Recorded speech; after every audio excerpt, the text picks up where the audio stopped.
She's an actress. You know her as Abby Newman on Young and The Restless. She's a wife, an Emmy nominee. She's truly gorgeous inside and out. And I can say that because I've known her for years. And of course, she's a mama to two daughters, Olivia and Sophie. Please welcome the talented and wonderful Melissa Ordway Gaston to the podcast. Hi, that was so Yay. sweet. I'm like gonna cry. Thank you. Katie writes a This is beautiful intro and she loves you. So fun. I'm so happy you're doing this with us. Well, thank you for having me. I'm so excited. I'm such a fan. Oh, you're the Oh, best. Melissa, we always like to start our podcast by asking our moms, how is your heart? Just because we feel like moms need to be checking in on other moms. I So how are love you that. today? I'm good. To be extremely honest, I am exhausted. Yeah. Um, Oh, we and feel I feel that. like that every mom can relate to. We're just like I feel like we're kind of in it right now. We're going back and forth between LA and Nashville. Like the girls have a lot going on, and we actually flew back to Nashville super late last night. So I feel like I'm just kind of like I'm tired. How do you look It's so good? yeah, Oh, you look thank you. What? I do not feel that way, but thank you so much. Gorgeous. You're glowing. you Oh, guys have thank been doing the back and forth for a while now, I feel like. Yes, so in 2020 we kind of during the middle of lockdown and all of the isolation, we got like just super sad because both of our families were on the East Coast. And so we were kind of in the middle of isolation. We were like, we were never going to see anyone ever again. We would like call our friends and they would be with their families. And I'm like, there's no way that we could even drive to our families like easily. Right, right. Like it would be like a 2 week long drive. And so we kind of just thought about it and we were like, maybe we can try it and see how it works. We didn't know when we were going to go back to filming.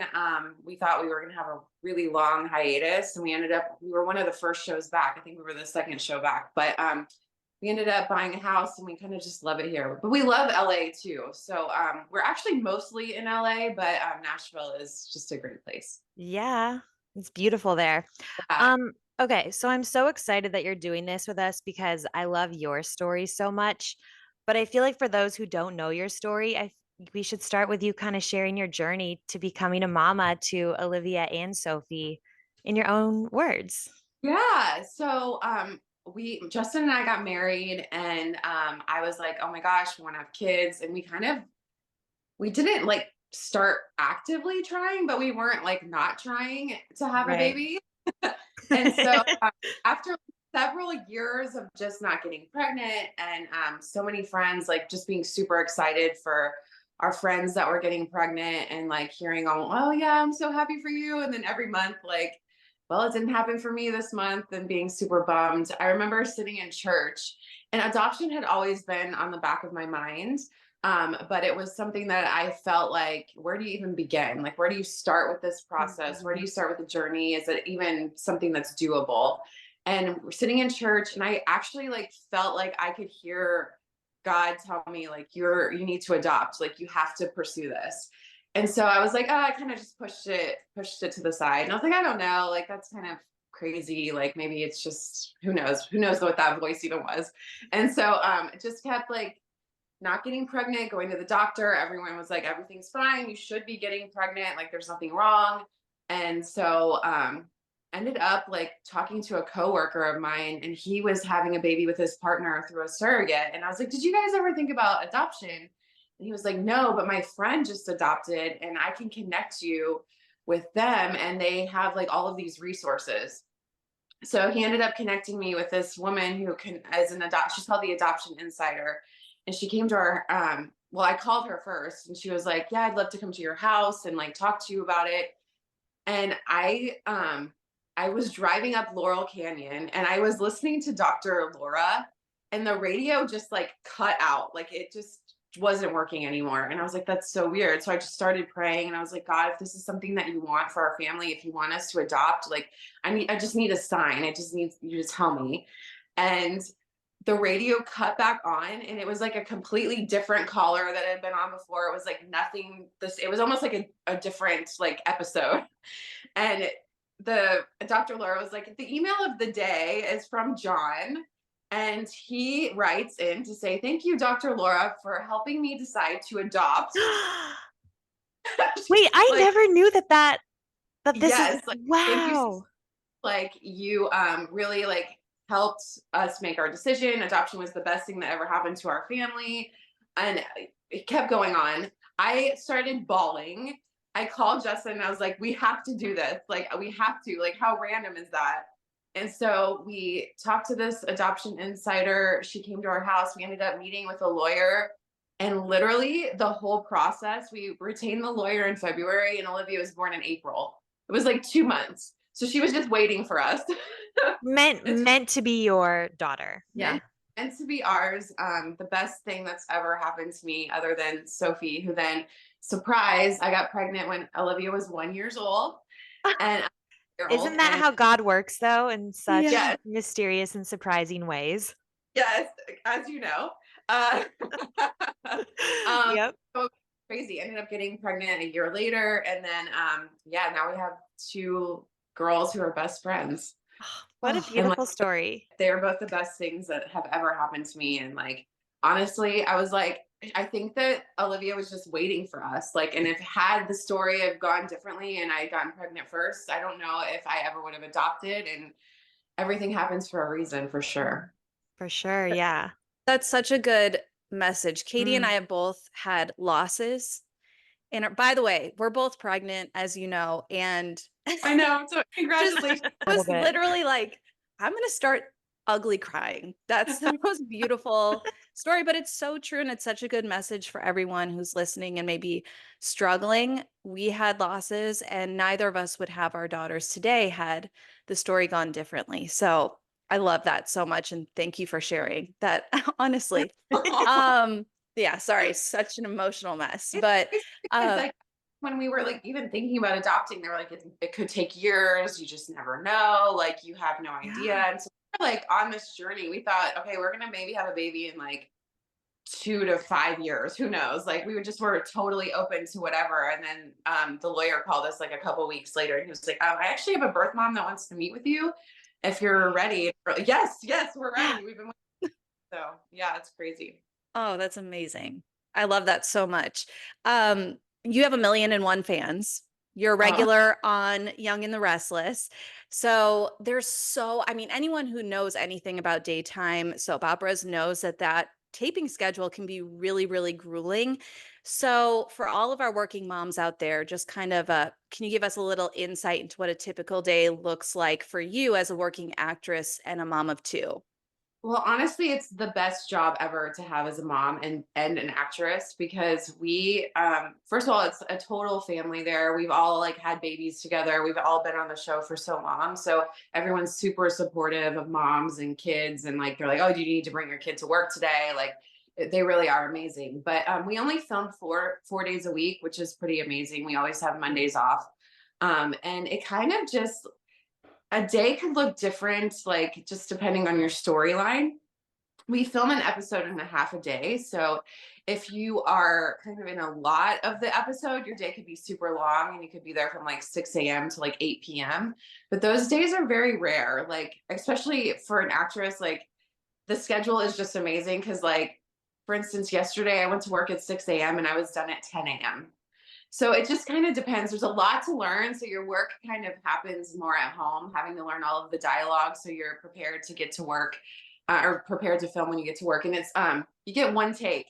So a lot of people don't know that. Whatever you see on TV, that is the first take. It's kind of like doing a play and people tape it. So it's not like primetime television or any of the streaming services where you have like, you shoot one scene like 100 times. No, we shoot it one time and that's it. So you have to be super prepared when you get to work. But it is the best job as a mom, because you know you're going to be home for dinner. You only work 4 days a week. And like I said, they're just so supportive. That's wild that it's all in one take.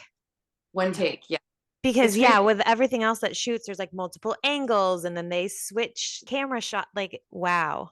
Yeah, the lighting is kind of already set up. Like we have amazing lighting director, our lighting director and the lighting team that kind of goes in and adjusts things. But we have 3 to 4 cameras rolling all the time. So it really is like a well-oiled machine. We're about to celebrate 51 years, which is Wow. it's just crazy. Yeah. Seriously. Wow. Like we talked Yeah. about, your girls are so close in age, and both Hallie and I are expecting our second girls later this year. So, what is kind of the sisterly relationship between them like, and what is your advice to us as we gear up to raise sisters? I feel like the dream is for daughters to become best friends, which is what you said they They are. best friends. They fight a lot, like sisters probably do, but at the end of the day, they love each other so much. The really cool thing with having them be so close in age is that they have very similar interests. So they love to play the same things. They're always kind of like using their imaginations, and they play all the time. Like they're just constantly playing, but they're also, since they're interested in the same things, and they're close in age, we don't have to run around to like 800 different like practices because they can be in the same class. So I was Oh, like that's talking to so my mom nice. friend who's like two boys and like a girl. And she's like, well, the two boys, one wants to do soccer, one wants to do baseball, and then the girl wants to dance. So they're just constantly running around all the time. I'm like, we are so lucky because they're in the same classes. They're in the same dance class. They're doing like a musical theater class right now. So we kind of just drop them off and they do everything together, which is so fun. I feel like their personalities really complement each other because Olivia is way more chill and like go with the flow, and she kind of is she's like my bohemian baby. Oh. So she's very like, okay, whatever you want to do. Sophie has a much stronger like point of view, and she kind of bosses her older sister around a little bit, but very protective of her older sister, and she looks up to her so much. But they love each other and they're best friends. Like at school, they even have the same recess time, so they have the same friends, which is really cool. Oh So my nice. gosh. Literally the Yeah, dream Yeah. yeah. is I for feel your like it two. kind of like your workload a little bit because they all have a built-in playmate, and like I said, like they kind of just do everything together, which is really fun. Oh, I Yeah, love that. that's a good tip. If they're interested in the same things, they can be in the same classes. Yeah. One Yeah, drop off. part of me is Yeah. like, are they going to therapy later on in life? Like, my mom didn't give me my own like. So I kind of like to ask, like, do you both want to do this? Like, is it something you both want to do? But I mean, they're just so like girly that they're like, I want to dance, I want to do gymnastics, I want to do all of those things. So Yeah. that's kind of, it might not always be that way, but while it is, I'm really taking advantage of it. Oh, That is the my heart dream. happy. Yeah. Yes. Me too. And your hubby's also in the industry. He acts, he sings. How do you guys divide and conquer together in parenthood? Oh my gosh, he is the best dad ever. I honestly pinch myself all the time because I don't know how I got so lucky. When I'm working, he's been able to kind of rearrange his schedule to be able to drop the girls off and to be there for them. And when he's working, my work has been super awesome where they're like, oh, if you need to bring them in, come on, they can come and sit in your dressing room for the day. Or and we have amazing families as well. Like my mom and dad and Justin's mom are very helpful. So I feel like he, if I'm being honest, like Justin does so much of the workload, probably more than I do, just because he's able to have a more flexible schedule than I am. Like he's been writing a lot on music, and so he can kind of do that at night when the girls go to bed. He's just the best dad. I really can't say enough things because he's like such a girl dad too. And he's so patient, and he has like all of the areas where I'm lacking. I feel like he really like picks up the slack, and he really, I feel like he's like a much better dad than I am a mom. A lot of the time I'm like, how are No. you? Like, you're just so patient, like calm and like, he just really like, I don't know. I could just go on and on and on about Justin, but he's the best dad. You guys are both the best, both great parents. Uh, Let's hear it for those men But seriously, the men that really yeah, step up snaps. deserve all the snaps. yeah. Agree. Yeah. Yes. Well, okay, speaking of Justin, I think it was my 30th birthday when my neighbor, who was 10 at the time, literally thought you were Taylor Swift, and then could not get over the fact that Justin was in the Love Story music video.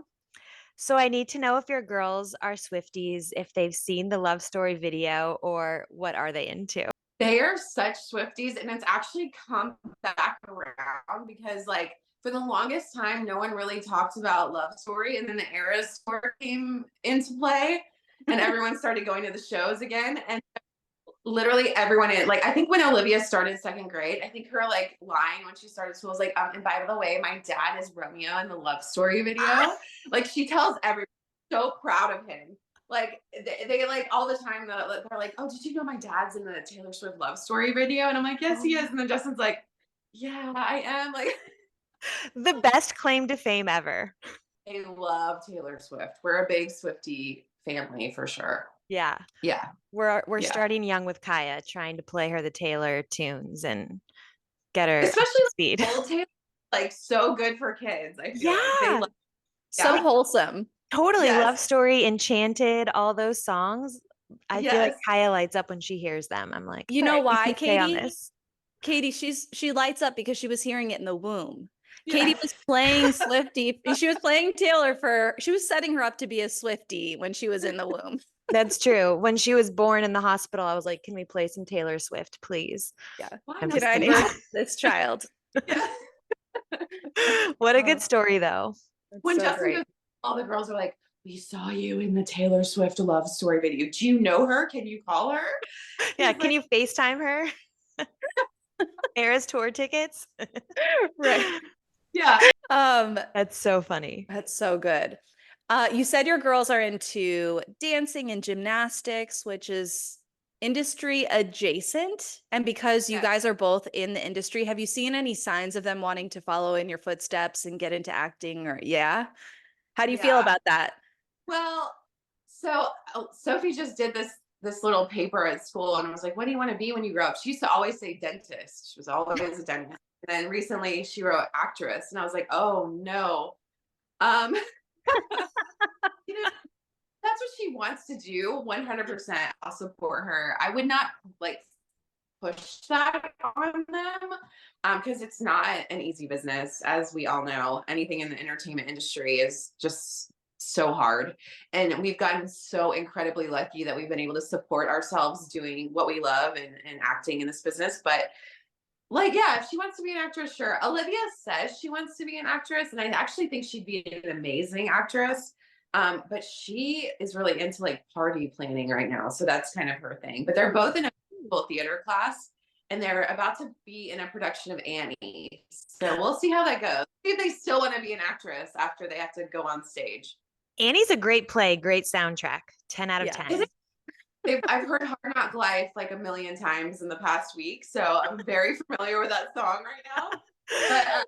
But they go to work with me and they see like the glamorous part where they like go up to hair and makeup and they're like, oh my gosh, like you just people just do your hair and they do your makeup and then you go on set and you just say these lines and it's so glamorous. And I'm like, that part does seem glamorous, but it's all of the other stuff. I feel like the job is the actual like reward for all of the work that you put into it. Like I feel like the job isn't even the work. It's like everything else before it. Right. Like working your way up to get to this point where you have this dream scenario. Million auditions that you go on that you never get, and like all of the heartbreak and all of that stuff. Like the job is actually just the fun part. It's not the work. Yeah, for sure. Hallie and I always talk about how much we changed in becoming a mom and how we both felt a little bit of a identity crisis, for lack of a better term. How did you most, I guess, change when you became a mom? And did you have that identity moment of like, who am I now? Yeah, and I think it always kind of like changes like kind of throughout motherhood because I feel like in a way like I feel like my heart just grew so much bigger, and so even like talking about work, like I never was able to cry. Like if someone was like it gave me a scene and I had to cry in it, I was like, oh my gosh, I don't even know how I would begin to do that. But like now as a mom, I cry all the time. Like constantly I'll see Same. anything and I'm like, oh, it's like I feel like you kind of have to figure out like it's this weird adjustment because you feel like so much of your identity is just Olivia's mom, Sophie's mom. Like you're just constantly like finding your place of like, who am I? Like I'm not just someone's mom, I'm still myself. And just finding that groove. I feel like I'm just still trying to find it because so often like if the girls go to my mom's for like the night, Justin and I are like, well, what do we do? Like we don't even really like what do we you just feel like you don't even know what to do with yourself when they're not around. Right. So yeah, the constant. I actually don't even know if I've really even found myself yet. And Olivia's about to be 8 years old. I feel like I'm still like, I'm Olivia's mom and I'm an actress and stuff, but I feel like, yeah, it's not that you lose yourself. I feel like you just kind of, I don't know, your interests change and like you just, I don't know, like I see friends that don't have kids and I'm like, I don't even remember that part of myself a lot of the time. Right. Like I look back and it's like a whole nother person. Right. Isn't that wild how that happens? It's such a good question though, because I've never like really thought about it. But I Yeah. do you're just like constantly like, I don't know, like, Yeah. yeah, who have kids now? I know. We Like talk what about it all the time and it's true too. I feel like I don't even really see our friends that much that don't have kids because they can't relate to the we have to be home at 6:30 for her bedtime and her bath time and it's just different schedules basically and they're like, "Oh, do you want to go to dinner at 7?" It's like, "Nope, I'm in sweats at that point." yeah, no, but 4:30 would work. Yeah, fourth Yeah, yeah. exactly. Can we do like an early dinner, like a lunch slash dinner? Yeah. Yeah. When does the restaurant open? Because Yeah. we'll go Yeah. there. We do breakfast Yeah. at I'm 7 big on a a.m. brunch. Yeah. Yeah. I'm big on a coffee date or brunch. That works for me as a mom for sure. Yeah, absolutely. Katie and I like to say that motherhood is a sisterhood, and that's why we started this podcast because we feel like we all need to rally around each other. So your story is so unique, but I think that there's probably a lot of women out there who are in the waiting season. What is a piece of advice you could give to them, knowing now what you know, having been through it? The waiting season seems so long. It seems like it's never going to end. Like it feels like, oh my gosh, am I ever going to get my happy ending? And trust me, you will. And it might look different than what you thought it was going to look like, but I promise it is worth the wait 100%. Because I never really, when I like, if I think about like 10-year-old Melissa thinking about her family and what her family was going to look like and how it would all come together, I never would have guessed adoption. But it is such a beautiful part of our story. I can't imagine life without Olivia. Like she's the best thing that ever happened to us. So I feel like as long as like the waiting season seems so long, but is so worth it. And it will end. It will come to an end and you're gonna look back. And I would just actually take the time and enjoy the season because rest, do find things that you love to do. Like find because you're gonna lose your identity probably as a mom. Yeah. Right. Everything's Like gonna all of change. yeah, it's like in the season of waiting because yeah, I feel like there's just such a happy ending waiting for you. Like it might look different than you thought, but it will come and yeah, just enjoy the waiting. Yeah, I love that. Me too. I think a lot of people, I think that will resonate with a lot of people because so many of my friends have had to wait, wait, wait. And then when they get their happy ending or they get that positive that actually works out, Yeah, it's like you said, it's so worth it. And it's like the rainbow on top of like a dark sky, for lack of a better way to absolutely. say it. Okay, Yes. we like to end all of our podcasts with this question. So, what is something that's been on your heart a lot lately as a mom? Oh my gosh. I feel like so much recently, like I've been seeing these things on Instagram that's like you only have 18 summers with your kids before they go. We're all on the same algorithm. I hate those. They make me feel Yeah, so emotional. like I Oh, know you have 18 summers or you only have I mean what was when I saw it? It was like you the only Santa have Claus one. yes. Claus one at Christmas or like you only have 10 birthdays that your kids actually want to celebrate with you. Like, And you're like, oh, Olivia's what? gonna be 8. Yeah, I'm like, oh my gosh. So I feel like so much of the time, like things can be stressful, like Christmas, like the gifts and you can like find these seasons of like, oh my gosh, it's stressful. It's stressful. I have to plan a birthday party. It's stressful. Like, oh, my kids are on spring break this week, which they are.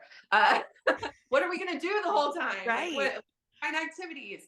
And I think instead of making it a stressful experience, that like there's only like 18, there's only 10, there's only 8 of these. Instead of like making it stressful, just making it so fun and like finding the ways that you can do that. I'm not like a big birthday party person, but Olivia really is. She loves parties. So just finding a way to like, instead of making the party planning stressful, like I'm going to make this the most fun ever because next year, she might not want to celebrate like this, or she might, and they just grow up so fast. And I just feel like that's been on my heart. So just really finding the joy and the fun in every moment, and like not really making it as serious or stressful as it can be. The perfect advice. Is she planning her own birthday right now? Oh my gosh. So she just had her adoption coronation day, which is like gotcha day. And she told me, she was like, I was driving her to school and she's like, so you are going to decorate for me tomorrow, right? And I was like, yeah, Of totally. course. I was like, I have all the things already planned. I was like, totally. Yeah. Yeah. Okay. So I'm going to cut up confetti. And then when I come downstairs, I want you to say, she's coming. She's coming. And I want you to throw confetti at me. It's the cutest thing ever. She produced the whole thing. I'll produce the whole thing. And then now for her birthday, she's like, it's in April. So we're like planning that right now. And so, like, that's not my love language, but it's certainly hers. So just like finding that like balance between like, okay, like I'm not going to be stressed. I'm just going to make it fun and exactly what she wants, because that's how she feels loved. Because yeah, like they grow up so fast, and I just like want her to have the best childhood. And I just like, I want her to always want to hang out with me. I like, even now I'm like, so when you're like 18, you're still gonna want me to like you want to go grab coffee, or you're gonna want to like hang Have out you with throw me. confetti when she walks Cool. into a room? Like, my husband and I are brainwashing our daughter to be like, is mommy your best friend? And she's like, yeah. Is daddy your best friend? Yeah. Like, start them young, You should, yes, plant the absolutely. seed. Make sure Yes. yeah. Yeah, like you want Yeah. them to hang out with you forever. Like I want them to always be around. And I'm like, no matter where you move, I'm gonna move and I'm gonna follow you. And you're just never gonna get rid of me. Yeah. Yep. We want to live 30 minutes away from where you go to college. So you Yes, can at exactly. least come home and we can make you dinner, and you can Yeah, do laundry together, and then you can have 100%. your space. Yeah. Love that. Melissa, thank you so much for doing this with us. Thank you. You guys are awesome. I'm such a fan of both of you, and congratulations on your babies. Yay. All the girl babies here. Yeah. Between the Yes. three of us, 6 girl babies. I love it. Kiddos. Yeah. I love Keeping those girls in population. Yeah. Yeah.